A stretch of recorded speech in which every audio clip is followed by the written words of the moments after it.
Caros amigos do canal Via Romana, eu sou o professor Rafael Queiroz, esse é mais um Visão Nacional e hoje nós vamos tratar de dois temas, Bielorrússia e Colômbia. Sobre Belarus, falaremos sobre a recente crise diplomática entre Lukashenko e a União Europeia, decorrente do voo que foi forçado a pousar em Minsk, voo que ia da Lituânia para a Grécia e que permitiu a Lukashenko a captura de um blogueiro que movimenta desde fora do país a oposição ao seu governo, tentando levantar na Bielorrússia uma espécie de revolução colorida. E do outro lado falaremos também da Colômbia, da convulsão social e política que agora acomete a Colômbia. E quais as consequências disso para a América do Sul, para a América Latina. Pessoal, em primeiro lugar, sobre a Bielorrússia, é preciso lembrar que Belarus é um país que fica entre a Europa e a Rússia. E, portanto, ela está dentro de uma geopolítica complexa. Hoje, Belarus está na zona de influência russa, está na zona de influência de Putin. Mas a União Europeia e a OTAN vem fazendo movimentações para derrubar o governo Lukashenko, que é um governo aliado a Putin, a fim de fazer com que a Bielorrússia adentre dentro da União Europeia. Como eles fizeram com a Ucrânia tempos atrás, que tinha também um governo pró-Rússia, esse governo foi derrubado e a Ucrânia hoje está na zona de influência da União Europeia e da OTAN. Portanto, através justamente de um processo de revolução colorida, que é o que se quer levar adiante lá na Bielorrússia. Lembrando que nós temos aqui no nosso canal um vídeo explicando o que é revolução colorida. Na verdade, é um vídeo sobre ucranização. E ucranização, basicamente, é revolução colorida. Então, eu peço que vocês assistam esse vídeo, quem ainda não assistiu. Lá a gente explica melhor esse conceito. Perfeito? Um ponto fulcral para a gente entender toda essa crise aí que foi gerada é o seguinte. Essa semana, no jornal Estadão, aqui do Brasil, saiu uma matéria sobre Lukashenko, que na verdade foi uma narrativa, uma narrativa produzida pela CIA, pela Agência de Inteligência Americana, e que foi comprada por alguns jornalistas europeus, ecoada em diversos jornais da Europa, e agora chegou aqui ao Brasil através do Estadão. Tá? E qual o grande objetivo dessa matéria, dessa narrativa, por trás dessa matéria? É tentar criar uma cisânia entre Putin e Lukashenko, para fazer com que Putin deixe Lukashenko sozinho, e aí ele sozinho, obviamente, não vai ter condições de manter o seu regime de pé. Não tendo condições disso, a Revolução Colorida avança sobre a Bielorrússia, e aí um governo títere dos Estados Unidos, da OTAN e da União Europeia é colocado no lugar do atual governo de Lukashenko, que é um governo pró-Rússia. E qual é o estratagema dessa narrativa? É tentar criar uma corrente de opinião na opinião pública internacional de que Lukashenko não é amigo da Rússia, não é amigo de Putin, que ele se vale da Rússia e se vale de Putin apenas para levar adiante seus interesses. E que, portanto, ele não teria nenhum interesse em fazer concessões à Rússia. E que, logo, em decorrência disso, essa relação é uma mão de via única e que, portanto, a Rússia deveria abandonar Lukashenko. Qual é a ideia por trás disso daí? É muito simples. Bom, é um projeto já antigo dos Estados Unidos da América balcanizar a Rússia. E nós sabemos que o projeto de Putin é exatamente o oposto. O Putin ele quer reconstruir o Império Soviético sobre novas bases, evidentemente. E dentro dessa estratégia, a Bielorrússia ela é um país fulcral, assim como a Ucrânia também era. Né? Mas ali na Ucrânia a Rússia perdeu a batalha.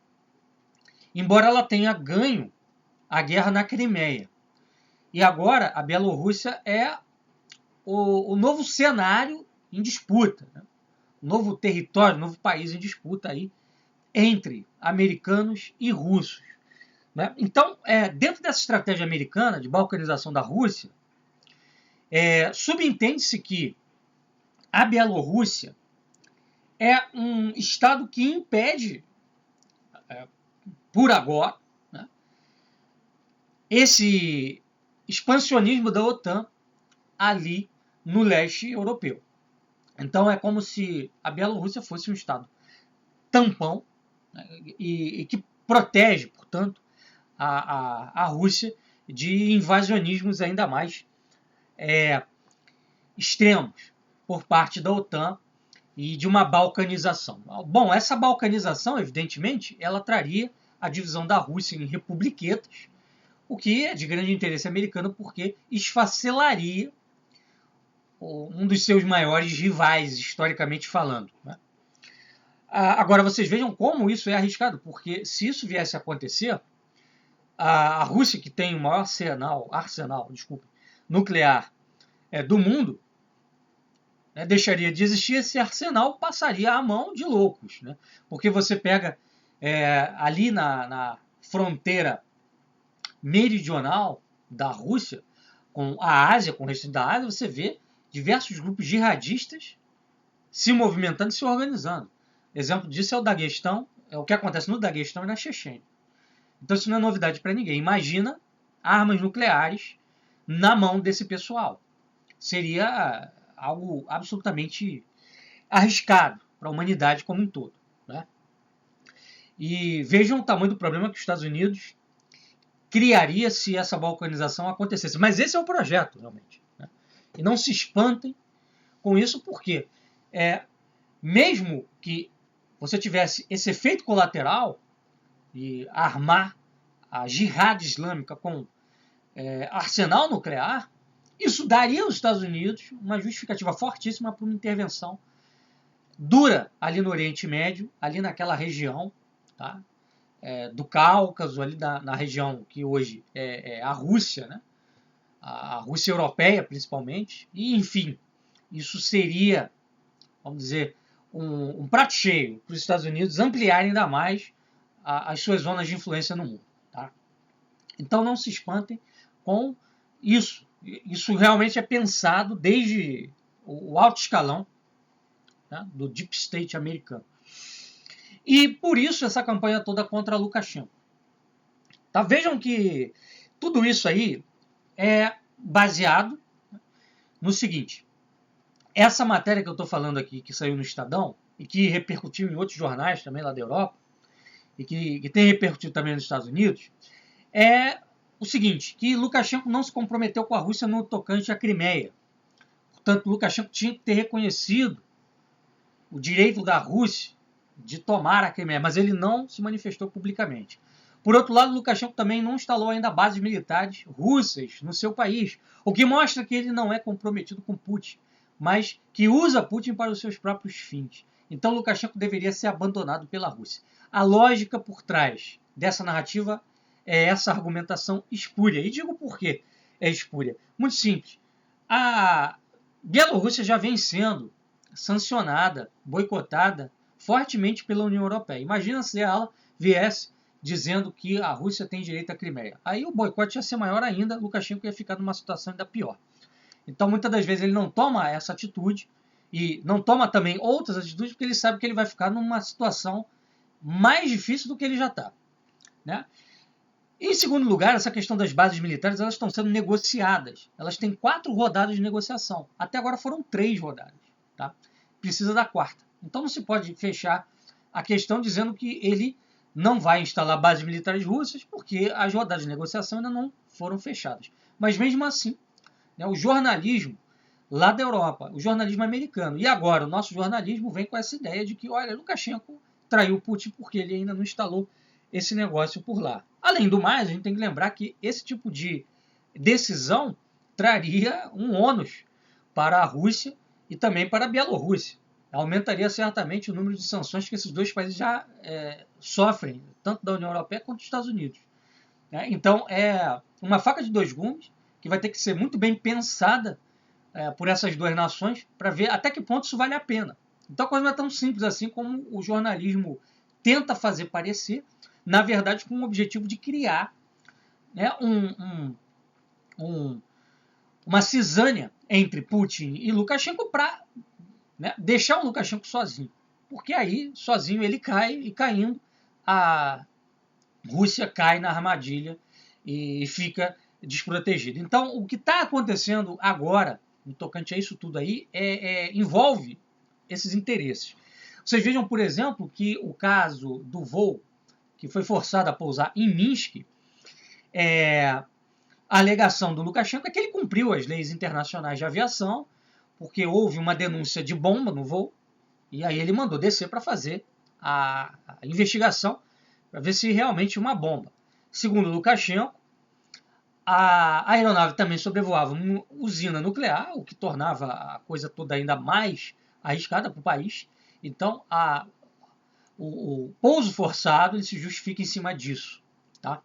Mas antes mesmo de a investigação ter terminado, ela recém começou, vários países da Europa já tomaram sanções, já impuseram sanções sobre a Bielorrússia. Quer dizer, mesmo sem saber se o Lukashenko está dizendo ou não a verdade, se isso realmente aconteceu, as sanções já foram aplicadas. O que mostra que o interesse realmente é de derrubar o governo Lukashenko a qualquer preço, mesmo ao preço da mentira.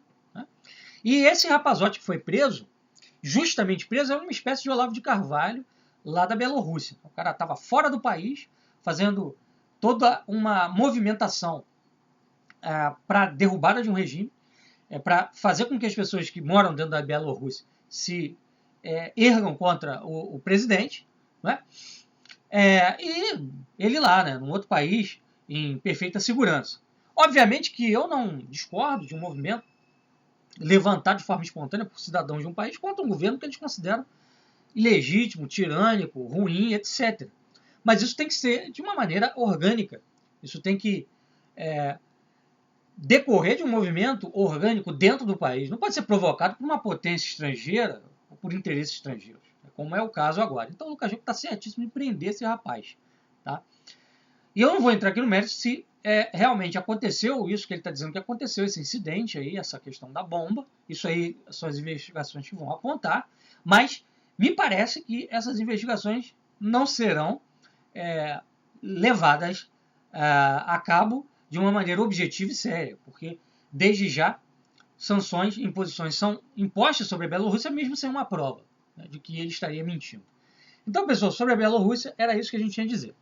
Vamos falar agora, então, da Colômbia, perfeito? Bom, a situação da Colômbia, pessoal, é muito complexa. Ela é cheia de vetores. Para a gente explicar isso, eu peço que você tenha uma atenção ao que nós vamos falar aqui, porque são muitos detalhes que precisam ser compreendidos para que a gente entenda o que está se passando por lá. Tá?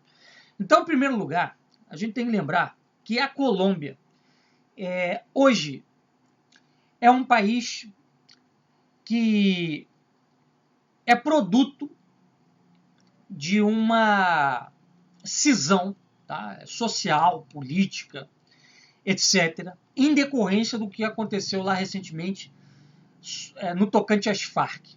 Anos atrás, vocês sabem, parte do território colombiano estava sob domínio das Farc, um exército revolucionário de esquerda, que financiava a sua atividade com venda de cocaína. Então você tem uma parte do país que ainda não está perfeitamente integrada ao processo de Estado-nação colombiano. É um pedaço do território que estava sob domínio do tráfico de drogas, sob domínio das Farc, que está sendo progressivamente incorporado ao processo, né, de constituição de um Estado-nação colombiano. Perfeito? Um outro ponto também a notar, que aí é um ponto mais de longo prazo, aqui eu estou falando de um aspecto de médio prazo, né? É que a Colômbia, de todos os países aqui da Sul-América, é o mais estável economicamente, monetariamente, do ponto de vista financeiro, fiscal, é o mais estável. Porque a Colômbia, já nos anos 80, ela entrou num processo de acerto de contas com o FMI e com essas pautas neoliberais. Então, o que nós temos visto na Colômbia desde então é uma sucessão de governos ou liberais ou conservadores. Então, o que você tem hoje na Colômbia é o domínio do liberal-conservadorismo. Tá? O atual presidente, o Iván Duque, ele é um cara de centro, que tenta ser equilibrar ali entre a esquerda e a direita. Ele é classificado como sendo um conservador. Perfeito? Mas a política econômica dele, basicamente, é uma política que visa manter esse status quo de estabilidade macroeconômica da Colômbia, garantindo que os títulos colombianos sejam atrativos, atraentes para o investidor externo, etc. Toda essa panaceia neoliberal. Ao mesmo tempo, o Duque tem uma visão social, uma visão de política social. Então, ele teria uma linha que seria de social-liberalismo. Tá? Inclusive, o que tem se falado agora sobre essa reforma tributária na Colômbia tem que ser muito bem explicado, porque não é uma reforma tributária idêntica à que o Bolsonaro propõe aqui no Brasil, a que o governo Bolsonaro propõe aqui no Brasil. Essa reforma tributária aqui do Brasil é para reduzir impostos. A reforma tributária na Colômbia é para aumentar impostos. Perfeito? A gente vai voltar a isso. Sobre essa questão das Farc, é preciso dizer o seguinte: em 2012, foi feito um acordo de paz. As Farc deixariam a luta armada e se tornariam um partido político. Isso desagradou setores da direita colombiana, mas, ao mesmo tempo, atendeu setores da esquerda colombiana. Perfeito? E quando o Ivan Duque ele chegou ao poder, ele chegou com o ônus de ter de resolver essa questão da paz, dessa política de pacificação dentro da Colômbia. Isso subentende a integração desse pessoal das Farc, que deixou a guerrilha dentro do sistema político, ou seja, eles têm que ter um lugar ali, eles têm que ter um partido, eles têm que ter a capacidade de se lançar, né, como candidatos, etc. e tal. Hoje existe, inclusive, um partido que acolhe esses ex-guerrilheiros, que é o Partido Comunes, lá da Colômbia, que é um partido de esquerda, de linha filocomunista. Perfeito? Só que o Ivan Duque, ele não avançou muito nessa política de paz, de pacificação com esse pessoal que fazia parte das Farc. Por outro lado, como isso não avançou, surgiu uma dissidência das Farc que hoje já está operando de forma muito intensa na fronteira Colômbia-Venezuela. Então a guerrilha voltou, né, à carga ali na fronteira com a Venezuela. Então já uma situação que parecia estar resolvida volta, né, à tona. Então a Colômbia vive uma crise decorrente disso e decorrente também da pandemia, que empobreceu bastante a classe média no país. O que acontece? O Ivan Duque, para tentar conciliar essas questões de classe no país, ele, durante o ano passado, ele criou um vasto programa de atenção à população mais pobre, tá?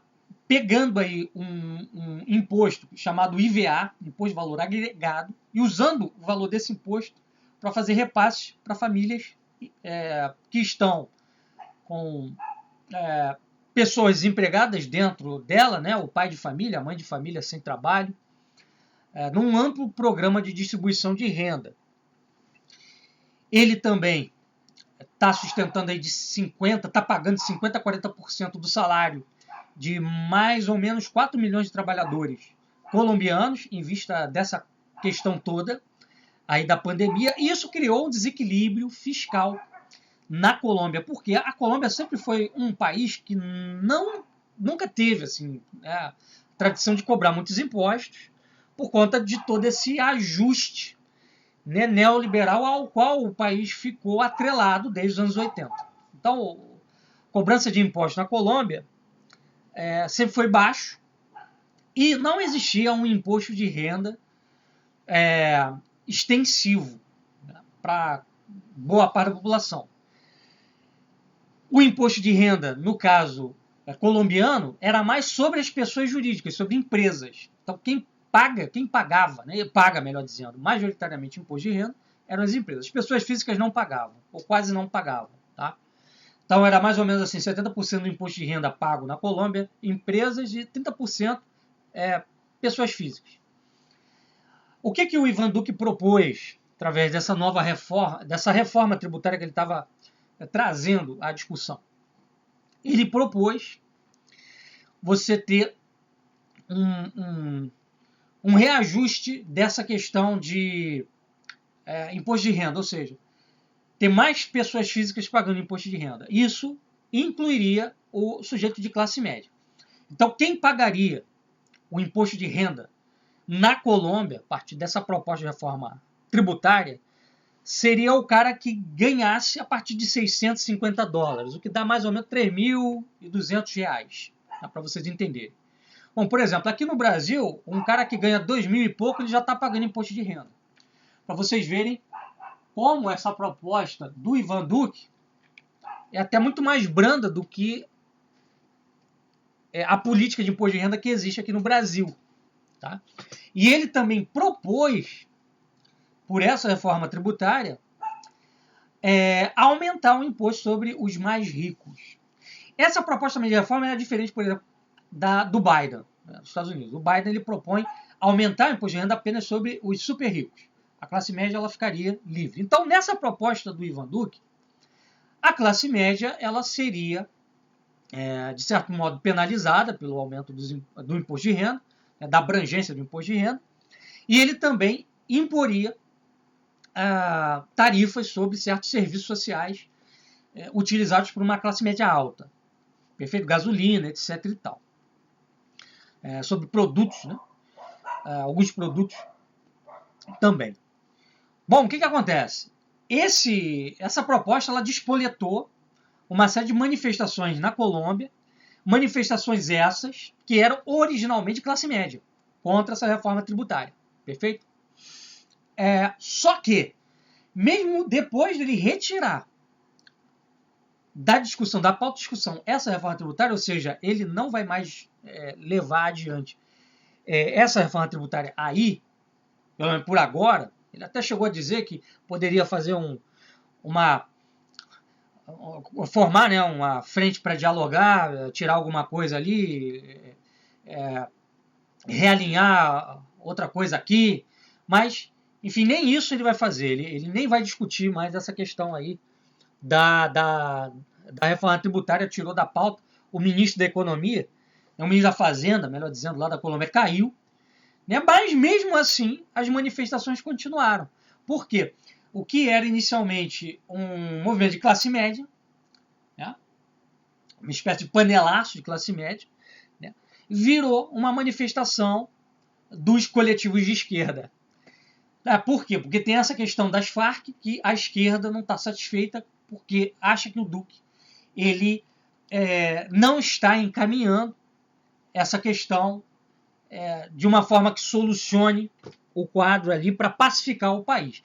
E esse pessoal da esquerda também, em 2019, já tinha feito um movimento chamado de greve nacional, que na época o Duque conseguiu chegar a um meio termo com eles, né? A coisa foi amenizada, amainada, e chegou-se a um acordo. Mas aí veio a pandemia, etc., e veio esse caso, toda a reforma tributária, as manifestações, e aí, no meio disso, né, o pessoal de esquerda aproveitou a situação para fazer um movimento geral pedindo, né, pela construção de um novo país, uma nova Colômbia. Aí que é interessante. Por quê? Vários analistas que têm observado o que tem acontecido na Colômbia têm dito o seguinte, que está havendo uma aliança entre campesinato, um campesinato que está ali nessa área que antigamente era dominada pelas Farc, que não se sente plenamente atendido pelo governo do Duque, tá? Um operariado que ficou uma situação bastante difícil, né? Diante dessa questão toda da pandemia, desemprego, etc. E setores indigenistas, né? Setores indígenas que querem criar na Colômbia, né, bantustões indígenas, como o que acontece agora no Chile. Então, o que está acontecendo na Colômbia, só para você entender, é que uma revolta de classe média foi capturada e está tentando estão tentando transformá-la numa revolução de esquerda, numa revolução que integre, tá, essa questão trabalhista com a questão indigenista e etc. E também com a questão antipolicialesca, ou seja, de construção de um Estado colombiano não militar. Por quê? O Estado colombiano, por conta desse conflito com as Farc, ele se aparelhou militarmente. Então, o que esse pessoal quer? Um novo Estado, uma nova polícia, um novo país, basicamente. É muito parecido, muito similar o que está acontecendo na Colômbia com o que está acontecendo no Chile. Quem não sabe ainda o que está acontecendo no Chile, eu indico, vou até deixar aqui na descrição do vídeo, um artigo que eu escrevi ano passado, publiquei no meu blog Catolicidade, foi inclusive republicado no portal Rubem Gonzalez, um portal de notícias do grupo Rubem Gonzalez, sobre a primeira revolução identitária da história, que é o que está acontecendo no Chile. Agora vai vir uma nova Constituição, vai ser a primeira Constituição feminista e indigenista da história, da humanidade, e que vai criar dentro do Chile, dentro do Estado chileno, um outro Estado, que é o Estado Mapuche, o Estado indígena. É basicamente isso que eles querem fazer ali na Colômbia. Inclusive, segundo informam as pretensões de voto para 2022, que vai ser um ano onde vai ter eleição presidencial, né? O Duque foi eleito lá em 2018, no mesmo período do Bolsonaro aqui. Dizem, né, que o principal candidato, o favorito a 2022, é um ex-guerrilheiro das Farc, tá, que está sendo apresentado por esse pessoal da esquerda como alguém que pode dirigir o país para uma transição revolucionária, uma mudança revolucionária, tá? Mudar o Estado, mudar a estrutura do Estado, fazer uma nova Constituição. Então percebam o seguinte, né? As revoluções daqui por diante, elas não vão ser como, por exemplo, a Revolução Russa, né? A Revolução Armada, que tem ali um partido bolchevique, um exército vermelho. Não, elas serão revoluções via a criação de nova Constituição através de um movimento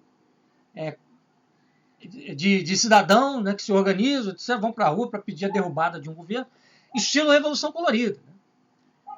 Estilo Revolução Colorida. Aliás, a gente até pode caracterizar essa revolução lá no Chile como uma revolução colorida. Né? Embora o conceito de Revolução Colorida envolva a ideia de você derrubar um governo anti-americano e colocar um governo pró-ELA, né, nós sabemos muito bem que hoje, aliás, hoje não, né, já há algum tempo, isso, vamos dizer assim, desde a ascensão do George W. Bush ao poder nos Estados Unidos, a estratégia dos Estados Unidos não é mais a que era antes, lá no período, por exemplo, da Guerra Fria. Naquela época, se os americanos tivessem que apoiar uma ditadura, eles apoiariam sem problema nenhum, se essa ditadura fosse pró-Estados Unidos. Hoje, o discurso americano, padrão, embora eles ainda apoiem ditaduras, como por exemplo o caso da Arábia Saudita, mas o discurso geopolítico dos Estados Unidos é trabalhar, né, pela expansão das democracias, etc. E tal. O Kissinger, né, com perdão da palavra, eu vou usar aqui a expressão que ele usou, ele falava assim, lá na década de 70, né? Bom, esse ditador é um filho da puta, mas é o nosso filho da puta. Tá? Então, hoje, isso, no discurso geopolítico americano, isso não aparece. Isso não existe mais. O discurso hoje é trabalhar pela implementação da democracia, onde não houver um Estado democrático de direito, né, que atenda à vontade da maioria, que atenda à vontade do cidadão, da sociedade civil. Né? Nós vamos trabalhar para derrubar esse regime e criar um novo regime que seja espelho desse modelo de Estado nascendo da sociedade civil. Né? Estado nascendo das vontades da sociedade civil, que cada vez mais está sendo capturada por esses movimentos identitários, LGBT, feminismo, indigenismo, etc. Então a gente pega, por exemplo, eu coloquei nesse artigo referências mostrando que existem lobbies políticos norte-americanos, né, instituições políticas norte-americanas, financiando e apoiando o movimento no Chile, e devem ter também, aqui eu não pesquisei, apoiando esse movimento lá na Colômbia. Tá? Lá na Colômbia. Não duvido nem um pouco. Ok? Então, pessoal, o que a gente tinha a falar hoje era isso. Espero que você tenha conseguido compreender aí esse cenário, seja da Bielorrússia, seja da Colômbia. E eu vou deixar o artigo que escrevi aí no link de descrição do nosso vídeo, tá bom? Um abraço, até a próxima, fique com Deus.